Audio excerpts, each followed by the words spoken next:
Good morning.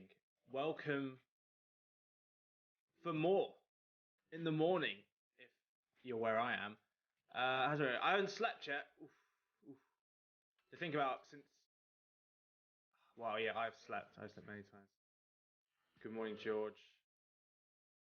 Omni, you're going to have to sleep after this, maybe. Hello, Annie B. 36 people. Everyone's tired this morning. Good morning, Jumong. I hope you're well. It is Friday. Here it's Friday. Where you are, it might be Thursday still. But here it is Friday. Wobbly webcam. It's because I do this. Yeah. It's balancing tantalizingly on its stand this morning. Good morning, TJD.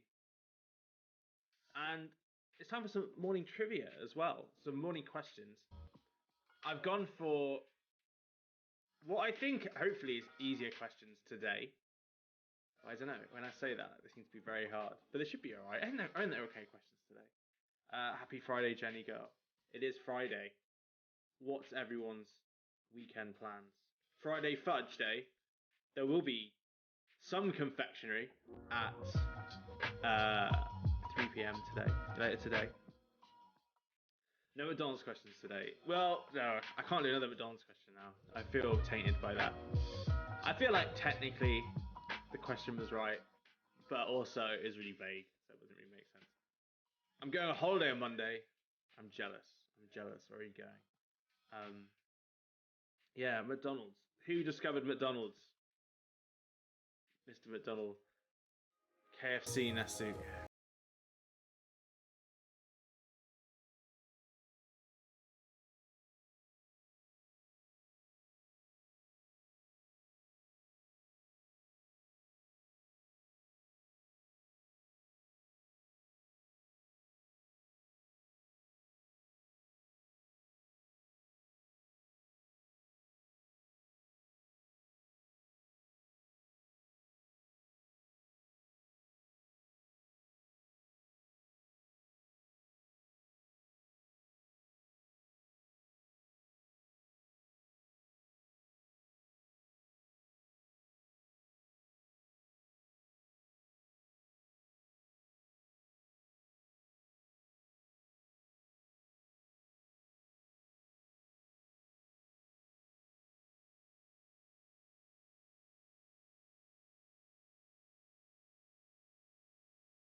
Juice for like £3.50 still. There is a question about fudge or confectionery from our good friends Mr. Stanley's. Good morning, Neatly Done. And Neatly Done is our guest on tonight's Beat the Host, I think we call it. Doesn't make much sense, Beat the Host, does it? Beat the Quizmaster, I think. But yeah, Neatly Done going tonight for the record, I guess, to beat Eugene, potentially, if he can, over 30th. It's a tough gig, though. And hopefully beating Best Ken and the other. Still that cheap? Yeah. I don't know, maybe. I think it still might be that cheap. Well, yeah, you need to get the practice in. And what better time to practice than wake up and win? Good morning. Exactly 100 people in when I said that, 101 now. It's morning trivia. My name is Tim, and this is our daily trivia show every weekday. So today is our last weekday for the show, and then we'll be back. I'll be back.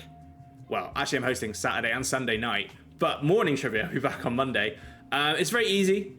There's 5 questions. It's the quicker you answer, the more points you get. And if you get over 30,000 points, then you get a split of our cash prize of £25 and the admiration and respect of everyone in chat and on X or Facebook or wherever you want to share your score at the end. What I'm trying to say, I'm riding my horse. I'm so jealous. I would love to ride a horse, but I'm carrying a monitor to the office. That's what I'm doing today. Watch the final hijack. I've watched it. I'll let you watch it and decide. Right. Question number 1. Let's go. It is probably one of my favorite horror films. Not even joking. It is, well, horror films. Horror films. That is the question. It's about horror films. Horror, The Shining, the new Saw film's coming out. It's probably going to be pretty graphic. We had a new Evil Dead film this year. That's exciting. But my question is, which streaming platform is exclusively for the genre of horror? Is it Panic, Terror, or Shudder? I'm kind of curious how you do it. This one gets advertised to me a lot. And to be fair, I am also a subscriber to Shudder.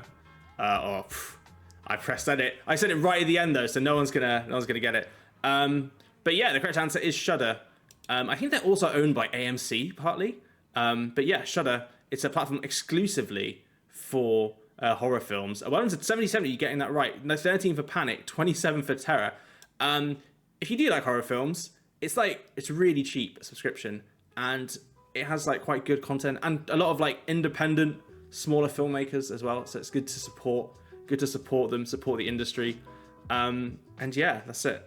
Horror-related shows too, that is true. It's specifically for horror. I actually quite like a lot of the things on there. Right. Question number 2. We're talking about this route. It's a very famous trade route that connects Europe and China, or the East and the West, you could say. But my question is, what is the name given to the historic trade route that links these places? Was it the Wool Road, the Cotton Road, or the Silk Road? Now this one I think people should get. I think people should understand this one. Hopefully. Laura Ipsum, not happy. CyberGod is happy. It is in fact the Silk Road, which I imagine most people got right. 106 of you got right. Well done. 5 for Cotton Road, 6 for Wool Road. Well done for everyone getting that right, of course. And Silk Road also being a website on the dark web now, which got shut down, maybe? I don't know if it did. But don't go on the dark web and look at Silk Road. But much better than horror. True. The Old Town Road. That should be it. First place, Now Cut That Out, followed by Dot Apricots, Carbo Weasel, Cybergoddess, Jeff, Urban Saburo, Dipu, Ryan the Cyan, and Tim Dozer in the top 10. Well done. More isn't actually on the dark web. We're on the normal web. Maybe we should release a dark web counterpart. Well done playing. I can't see Neatly Done. Neatly Done, 46th. Ooh. I'm putting you on the spot already. I'm starting it early just so we can get it. Yeah, pressure. Right. Question number 3. Right. We're talking about, I'm going to start a bit of an argument now because I just felt being a bit controversial this morning. So like, there's American bacon, which in England, right, we call streaky bacon, but Americans mostly call it American bacon, and then real bacon is like a bit thicker, a bit like proper, more like, it's like bigger bacon, not streaky bacon. But that was my divisive breakfast. Call it back bacon. It's just bacon. There we go. Agree. American bacon. I knew everyone would say American bacon is real bacon. Canadian bacon. Everyone can agree Canadian bacon isn't real bacon because that's like a circle. But obviously English bacon is the real bacon. But my question is, the name of bacon is derived from the High German word for love handles, belly, or buttock. And the origins of the name bacon was something that I thought was way more interesting than I thought needed to be, because it's got like different stages as well. Real bacon is better than American. I know, yeah. I'm curious. I clicked love handles. Wouldn't it be amazing if there's like an ancient word for love handles and that's what bacon was called off? It's not though, unfortunately. It is buttock. Buttock is the correct choice. 41 of you got right. A bit of a brutal one there. 21 for love handles, 56 for belly. It was buttock. The word bacon derives from the Old High German bacco, meaning buttock, which then turned into derived from Proto-Germanic to bakos, meaning back. And then by the 14th century, it's into Old French as bacon, meaning back meat. So originally, the word meant buttock in High German, but it did eventually go on to mean back and back meat. But I think that was one of my options, was it? No, it wasn't. It was belly. Belly was my option. So it still sounds. Jackie, you didn't get the question. Oh no, we'll have a look. I'll have a look at that and see what's going on. But well done to people who got that right. Right. Other stuff is just thinly cut ham. Oh, I don't know if I agree. Right. Question number 4. We are talking about X. Everyone knows what X is. Hopefully everyone knows what X is. They should know. But my question is, what was this platform's original name? Was it Chirper, Twitter, or Hooter? I think you need to kick some High German bacon to correct that. That's true. Misspelling. Well, which is the misspelling? Because they are taking out vowels out of things is pretty an original before the rebrand. So I can't reveal that the original name of Twitter is actually the first one. The first one, not the first one, is Twitter with out the I. Which 86 of you got right, 12 for Hooter, 90 for Jim. But yeah, it originally didn't have an I. That's what they changed it to. So it's not a typo. But looking at my question now, it maybe if you thought it was a typo, then it would be a bit easier. But let's look at the leaderboards. Well done anyway. I thought it was a trick question. No, it wasn't. Yeah, didn't have that right. Cyber Goddess, Urban Zabro, Tim Dozer, Prince Kuma, Ali Funut, Bev, Jumong. Already, actually not as many as I thought it'd be. 12, 13 people with Burger King picking at the back. Already over 30,000 points. Right. Let's go with the last question. I did hate saying X. I need 13. Hooter sells single wings only. That's true.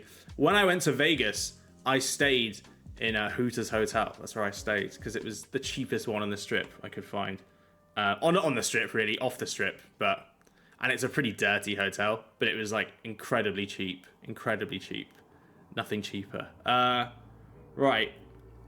We're talking about this guy. Does anyone know who this Egyptian king is?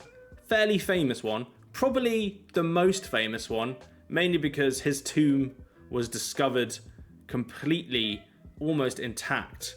It is King Tut's Tutankhamun we're talking about. But my question about Tutan is, how old do leading scientists say he was when he died? Was he 19, 39, or 59? Cheap and dirty in Vegas, do you please tell? Loads of crazy stories. I know in Vegas, like, you can smoke inside. You can smoke while you're playing, which is kind of crazy. The correct answer, though, is in fact known as the Boy King. So he was 19 years old when he died, which is very young. Which 66 if you got right, well done. 39 for 39. That is a coincidence. And 59 people, 6 people went for 59. I always get those numbers mixed up. Well done. But yeah, he was in fact the Boy King. Scientists have in fact made a composite of what his body looked like based on his mummified corpse, which is this. Maybe a bit of a disservice. Imagine if he was actually like pretty like ripped, pretty like, maybe he exercises quite a bit, but scientists say no. It's not nudity, but that is what Tutankhamun looked like apparently. Doesn't look 19, does it either? I figured if I showed this before the question, everyone would go like 39. But yeah, not a good look. Scientists, poor Tutan. He looked goofy and was pretty inbred. I mean, back in those times he probably was. Now cut that tut. True. Right. A lot of people got that right. Someone got a lot of winners. What is a Cyber Goddess? Urban Sabra and Tim Dozer getting the top 3. That is a very, very good score. And let me send out winners pop-ups today because there's like winner Nathan Pyam. Sorry, I messed up. Bev. Tim does a Bev Zozo. ID fan out. Nathan Pyam. Cabo Weasel. Jeff. Lockdown Lovers Base. Pronouncing. Morning. Ryan Gruff. Annie B. Matty. Gina. MTR. Prince Kumar. Cap J. Apricots. Gamma Debbie. Now got that out. The Book Troll. That's a fun name. Fox Force 4.